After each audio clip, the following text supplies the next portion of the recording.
Vem cá, você tá ligado que o Donald Trump mandou um enviado aqui para o Brasil para tratar das facções criminosas aqui no Brasil. Só que no mesmo momento, ele mandou também um enviado que foi ter diálogos com o Bolsonaro para tratar de sanções ao Alexandre de Moraes.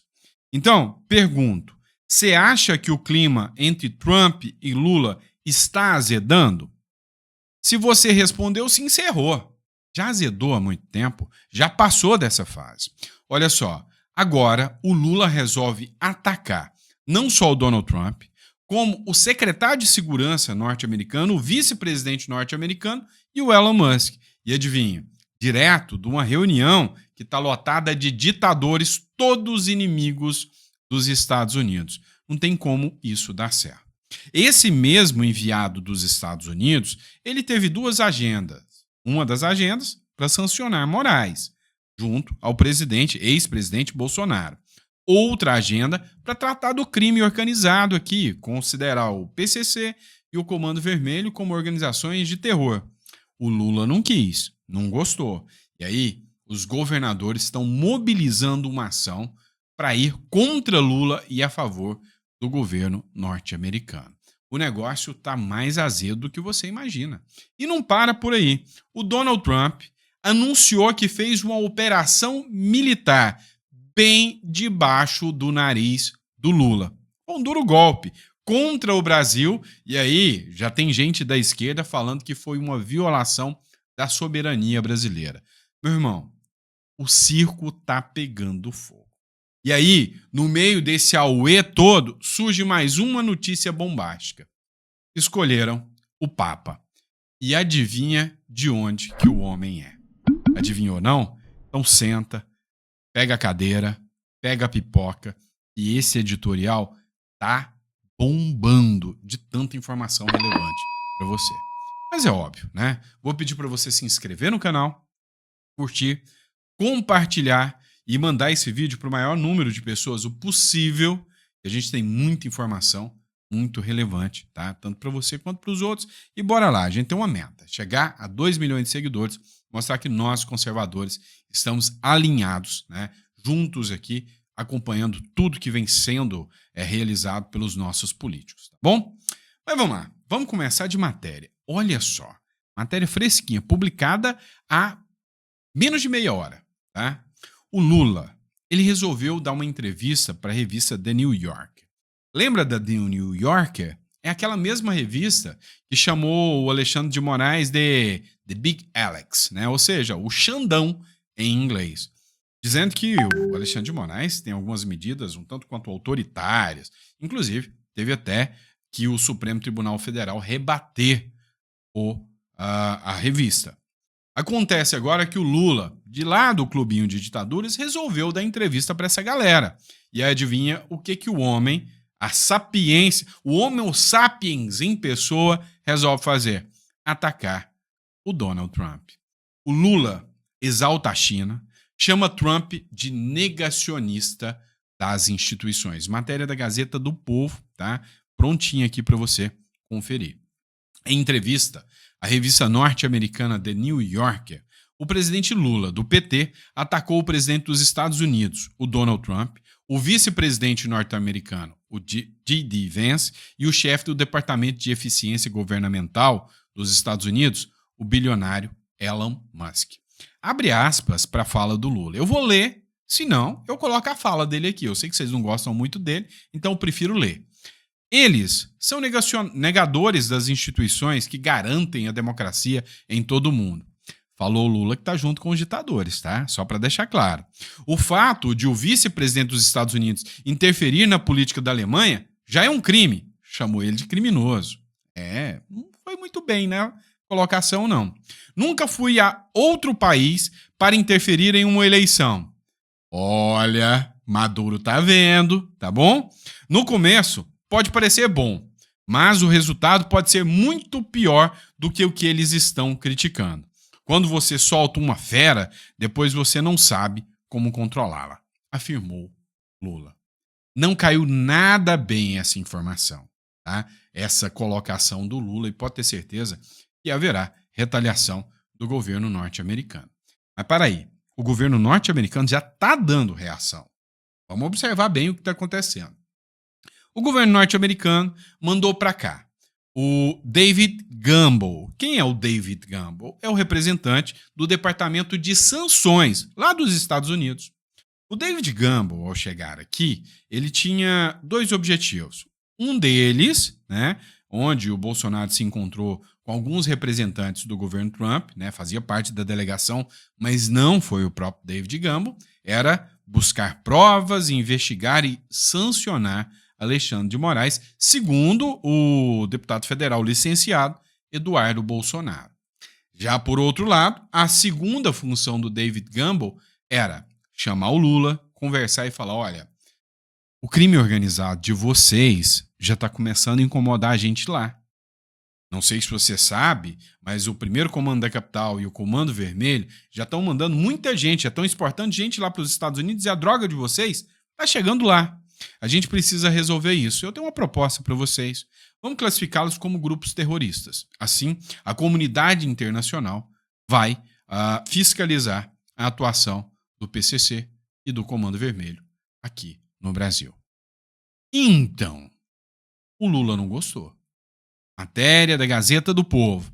Governo Lula, diga-se através do Ministério da Justiça, descartou classificar o primeiro comando da capital e o Comando Vermelho como terroristas, em reunião com enviado de Trump. Pois é, o David Gamble e os enviados do Trump, inclusive o Sarrubo, defendeu ações no Brasil de combate ao terrorismo e classificando, né, esses crimes organizados, essas facções criminosas no Brasil como facções terroristas. Aí é que mora o perigo. Porque o que acontece? Quando se considera essas facções como grupos terroristas, o Brasil afasta de plano a sua soberania e, de acordo com acordos internacionais, os Estados Unidos podem fazer grampo, fiscalizar, fazer operações de combate ao terrorismo aqui no Brasil. E o problema é que, segundo as más línguas dizem, existem políticos que têm aí um dedinho no crime organizado. Então, de certa forma, se os Estados Unidos averiguam isso, esses políticos que têm o pezinho no crime organizado seriam expostos internacionalmente. Iriam até para a lista da Interpol.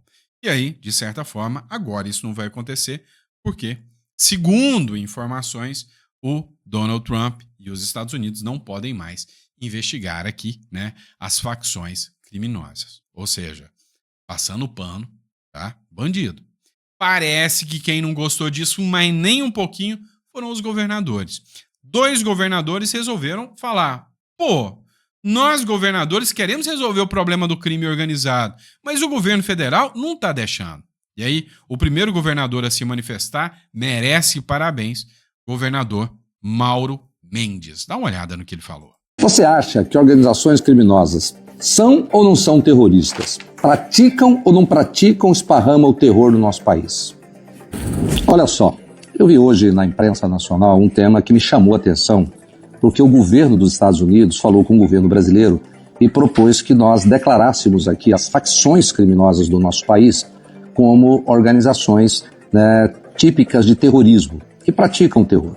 E o governo brasileiro, ele se negou, que eu não concordo. Acho que hoje as facções criminosas, elas estão realmente fazendo terror, elas matam, elas cortam cabeça, elas matam pessoas na frente da família, elas arrancam corações, fazem verdadeiras atrocidades praticando o terror. E isso, para mim, é terrorismo. Mas o governo brasileiro se negou.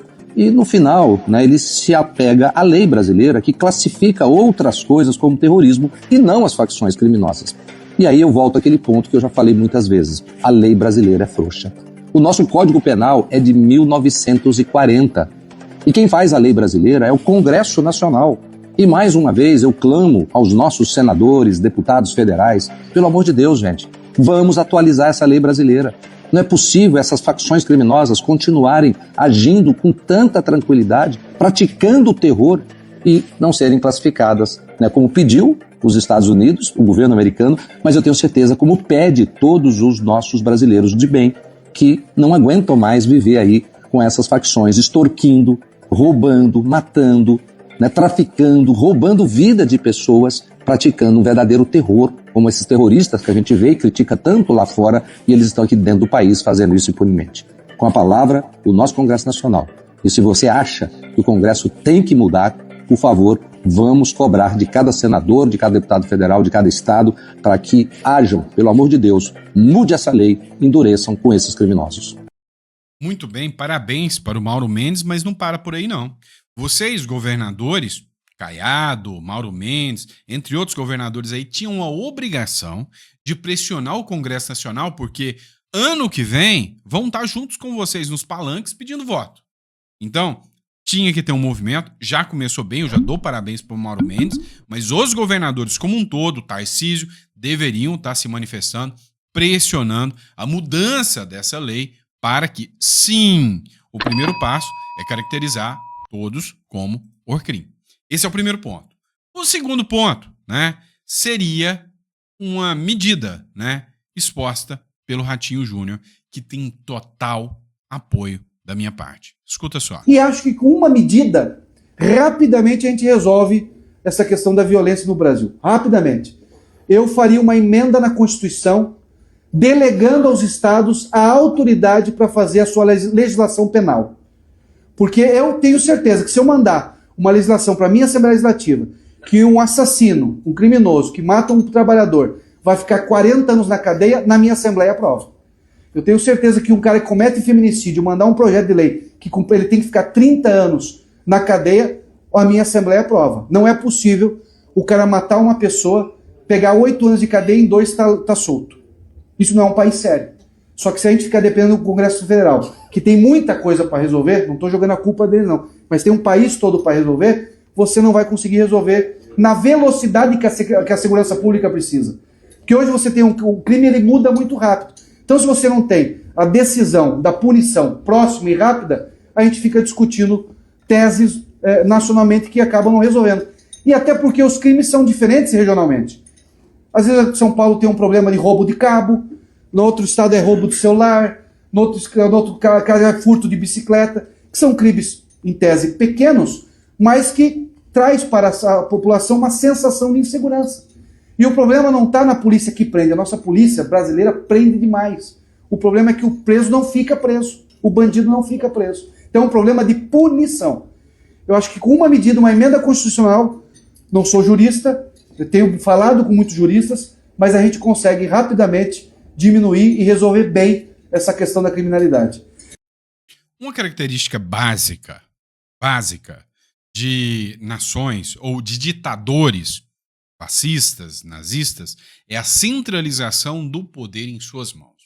A partir do momento que você libera para que os estados resolvam o problema, você não consegue controlar. É simples assim. A proposta feita pelo Ratinho Júnior, que merece meus parabéns e que merecia ser aprovada, está na hora do PL começar a levantar umas bandeiras tão sérias quanto essa, é de que o processo penal, as definições penais, tem que ser dos estados. Liberação de armas, dos estados. Maior autonomia para os estados. Mais Brasil, menos Brasília. É simples assim. Então, parabéns para o Ratinho Júnior. Quem sabe, um dia, isso ainda funciona. Mas vamos lá. Segundo assunto que a gente vai falar agora é uma matéria da Globo. Não sei se você está sabendo, né? Deveria estar sabendo porque é muito importante. Lá atrás, teve um bigodudo sem vergonha que roubou uma eleição num país vizinho aqui. Você sabe de quem eu estou falando. Nas palavras do Lula, está até encontrando ele agora. Um homem bom. Eu estou falando do Maduro. Pois é. O Maduro, né, perseguiu opositores lá na Venezuela, depois de roubar as eleições lá, e aí esses opositores fugiram para a embaixada da Argentina. Da Argentina. O que aconteceu foi que o Maduro, né, não gostou das falas do Milei e expulsou os diplomatas argentinos da Venezuela, lá de Caracas. Adivinha quem assumiu a embaixada? Brasil.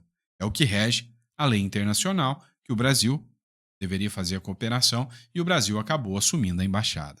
Mas passou 1, 2, 3, vários meses e esses refugiados estavam presos, sendo que a embaixada da Argentina Estava sem luz, sem água, sem comida. Não sei como que essas pessoas estavam sobrevivendo lá dentro. E as informações que se tem é que o Brasil falou que estava observando, mas meio que deixou essas pessoas a Deus dará. O governo norte-americano, percebendo que essas pessoas eram reféns do Maduro, falou o seguinte: vou fazer uma operação militar. Entrou dentro da Venezuela, uma operação militar, entrou dentro de Caracas, foi até a embaixada, resgatou todos esses 5 reféns, eram 6, um se entregou para o Maduro e estranhamente morreu dentro da prisão por problemas de saúde. Esses 5 pegou, colocou dentro de um avião e levou para os Estados Unidos. Detalhe, sabe por que essa operação deu certo? Meu amigo, o Brasil não sabia, foi pego de surpresa. Matéria do G1, se vocês estiverem falando que é mentira, culpa o G1. Brasil não tinha conhecimento sobre operações para retirada de opositores de Maduro da embaixada. E apura agora o episódio. Violação à soberania do Brasil, da Argentina e da Venezuela no mesmo momento, para salvar presos políticos. É para aplaudir de pé os Estados Unidos nessa ação dele. A operação foi feita pelo governo dos Estados Unidos. A embaixada argentina na Venezuela está sob custódia brasileira e o Itamaraty disse que o grupo está sob segurança, mas não sabia que os Estados Unidos ia fazer isso. Se soubesse, não tinham sido resgatados. É a minha aposta. Agora, a grande questão aqui é: o Marco Rubio só anunciou depois que os reféns já estavam em solo americano e asilados. Foi uma operação sigilosa, uma operação cirúrgica. Nem Brasil, nem Venezuela viram isso acontecer. As informações que se tem é que o governo argentino tinha informação sobre esta operação militar. Foi top. Eu sei que você gostou dessa. Mas vamos lá. Se você acha que já tá pouco, dá para melhorar. Dá para melhorar esse editorial aqui. Você deve estar sabendo que o Papa Francisco faleceu. De certa forma, tudo virou política e no contexto político ele não agradava muito por ter um pezinho no comunismo, vamos dizer assim. E agora, a fumaça branca subiu no conclave e o novo Papa foi escolhido. E aí, adivinha de onde o Papa é? Dos Estados Unidos. Novo Papa é americano. O Robert Francis Prevost é escolhido para liderar a Igreja Católica e adota o nome de Leão XIV, Papa Leão XIV. Chega como um leão já, né? Olha só, a grande questão aqui que chama a atenção é que o próprio Donald Trump, na semana passada, postou uma foto que incomodou muita gente. Ele vestido de Papa e ainda falou, numa outra entrevista, falou assim: se eu pudesse escolher o Papa seria eu. A grande questão é que virou uma disputa política aqui. A galera da esquerda, lá do Macron, francesa, estava articulando para escolher um Papa ainda mais comunista do que o Francisco. Já o americano Donald Trump queria escolher um americano que tivesse um posicionamento mais conservador. A grande questão é que o Leão XIV, ninguém sabe o que vai rolar. Se ele é conservador ou se ele é outro Papa comunista, ou se ele é neutro. Não vai falar de política? Pois é, a grande questão agora é que o Trump parece que está muito feliz com essa história. Parece que o dedinho do Trump pesou na hora dessa escolha. O Trump diz que Leão XIV é uma grande honra para os Estados Unidos e quer encontrá-lo. Então, o presidente Donald Trump disse que é uma grande honra e ele escreveu o seguinte: parabéns ao cardeal Robert Francis Prevost, que acaba de ser nomeado Papa. É uma grande honra saber que ele é o primeiro Papa americano. Que emoção e que grande honra para o nosso país, escreveu o presidente norte-americano. Parece que os Estados Unidos estão com tudo agora, né? Parece que é o ano dos Estados Unidos ter boas notícias.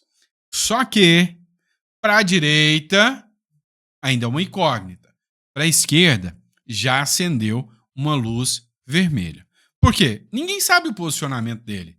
Os padres, os cardeais, costumam ser discretos, certo? Mas o João XIV, ele já deu algumas falas conservadoras. Olha só essa matéria do Metrópolis. O novo Papa, o Leão XIV, Leão XIV, já criticou a comunidade LGBTQIA+, e já teve posicionamentos conservadores.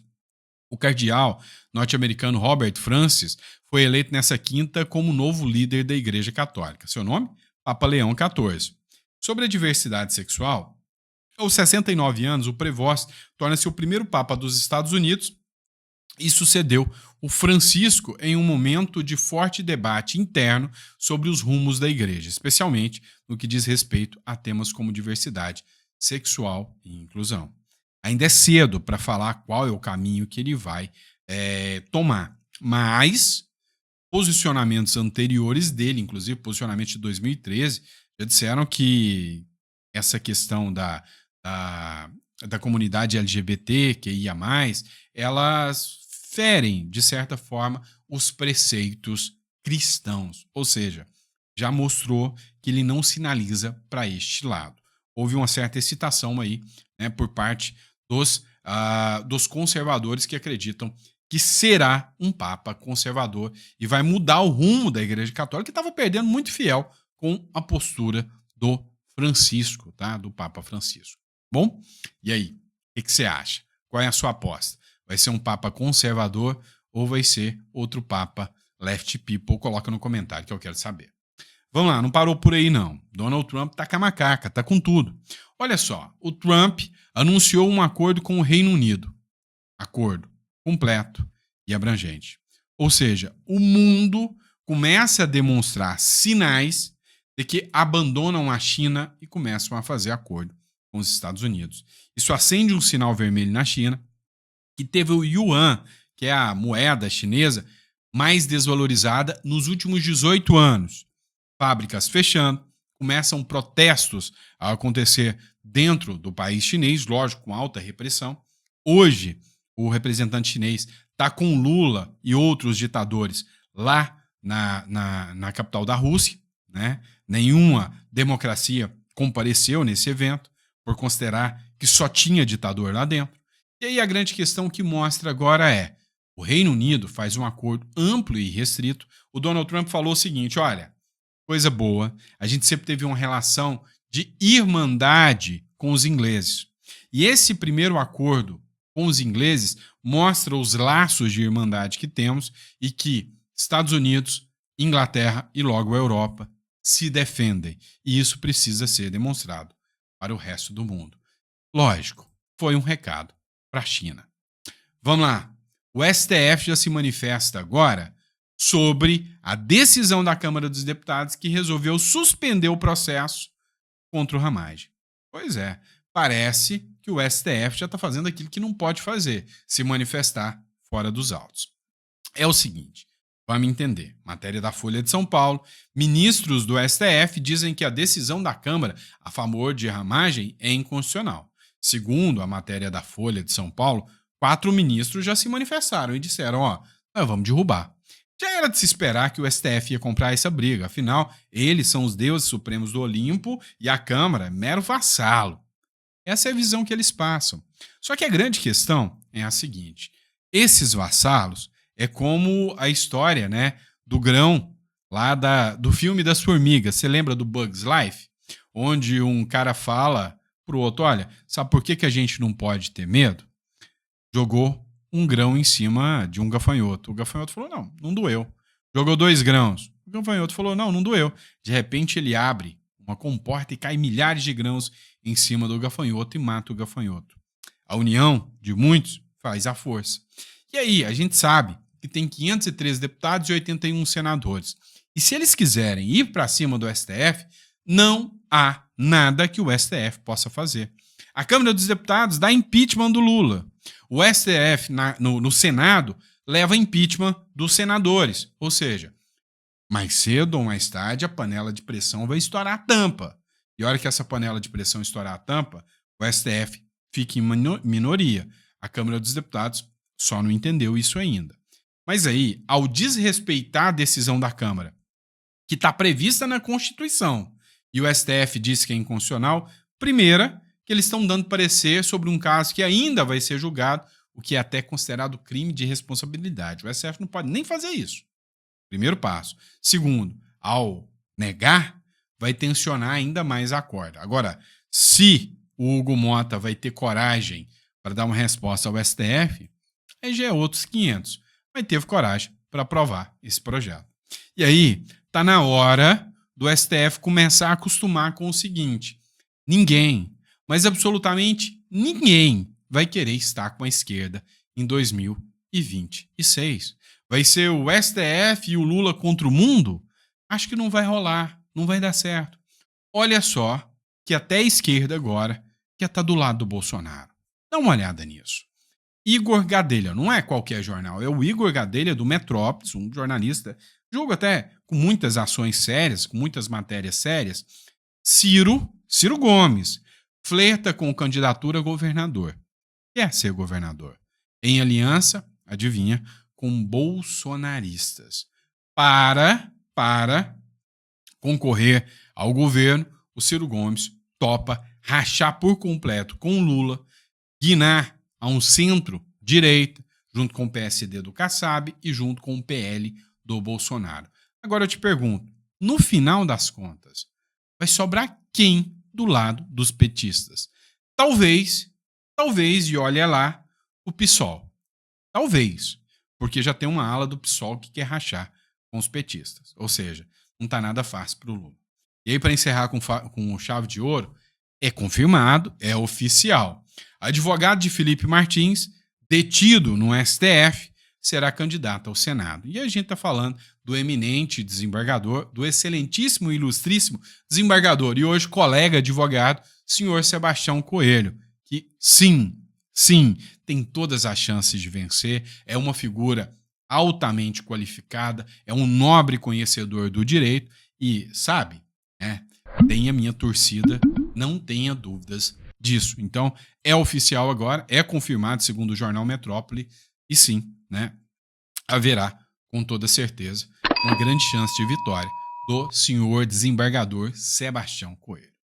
Mas vamos lá. Deu 27 minutos. Posso chegar a 30? Vocês me autorizam? Tô com vontade de falar. Vem cá.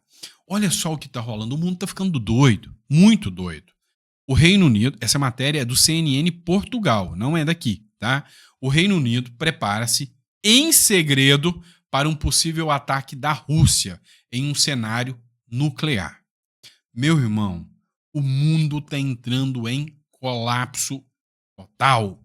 E se você não tem um plano B, não tem uma outra residência, uma outra cidadania, acorde para a vida, porque o negócio não vai ficar fácil. Aqui é uma matéria da CNN Portugal falando que o Reino Unido já tem medo de um ataque russo de proporções nucleares. Mas você está sabendo o que aconteceu ontem, né? Começou a guerra entre Paquistão e Índia. Sandro, 2 países pobres, lá na Ásia, cheio desses conflitos. Tá tudo bem, não vai mudar nada. Aí é que você se engana, pequeno gafanhoto. Lá, essa guerra pode tomar proporções absurdas. São 2 potências nucleares.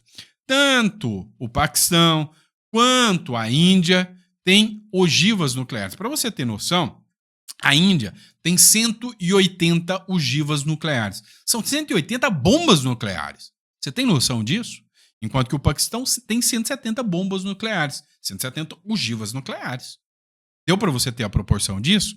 Os 2 países falam que essas ogivas nucleares é para se proteger. Mas na hora de atacar, serve para atacar. A previsão, segundo essa matéria do R7 aqui, é que se houver um pequeno, não grande, pequeno confronto nuclear entre esses 2 países, a expectativa é que possa haver a morte de mais de 20 milhões de pessoas e uma escalada mundial. Você está entendendo o tamanho disso? Você tem noção do impacto econômico que isso pode causar? Lá, quando começou a guerra da Rússia e da Ucrânia, já havia um temor por uma escalada mundial. A Rússia não recuou, a Ucrânia não recuou, e agora o Reino Unido já se prepara para um ataque da Rússia, ou seja, a brincadeira está ficando séria, a coisa está ficando feia. E aí, grupos de terror começam a participar dessa guerra, cada vez mais claro. A Al-Qaeda, que é um grupo de terror, você lembra? Da época da Al-Qaeda, aqueles grupos de terror, declara guerra contra a Índia após ataque no Paquistão. Ou seja, está tomando proporções maiores do que você possa imaginar. Tá bom? Pessoal, muito obrigado. Hoje eu quis falar mais um pouquinho. Hoje eu queria bater um papo com vocês. Foi meia hora de editorial. Eu juro para vocês que eu não vou me empolgar e fazer isso muito. Mas hoje, para encerrar, foi muita informação importante. Muito obrigado a todos vocês pela confiança, pela credibilidade. Amanhã, se o Papai do Céu permitir, a gente está cedinho aqui. Com mais conteúdo para poder bater um papo e conversar com vocês, tá bom? Pessoal, a gente está se organizando. A gente está querendo criar um grupo de empresários. Tá? Prestem atenção. Um grupo de empresários para produzir conteúdo. Você que está querendo dar uma guinada na sua vida financeira. A gente quer montar um perfil, um canal para vocês só para falar com quem já é empresário, com quem precisa fazer holding, com quem precisa estruturar a sua questão econômica, tributária, estruturar para quem precisa internacionalizar o seu negócio e para quem está entrando no mundo dos negócios agora e precisa de um norte. A gente, quando começa, é difícil. Esse projeto já está em andamento e eu quero trazer isso para vocês, tá? Logo, logo, a gente está divulgando isso aqui, a gente está estruturando tudo isso para vocês, tá bom? Abraço, pessoal, fica com Deus e vejo vocês no próximo editorial.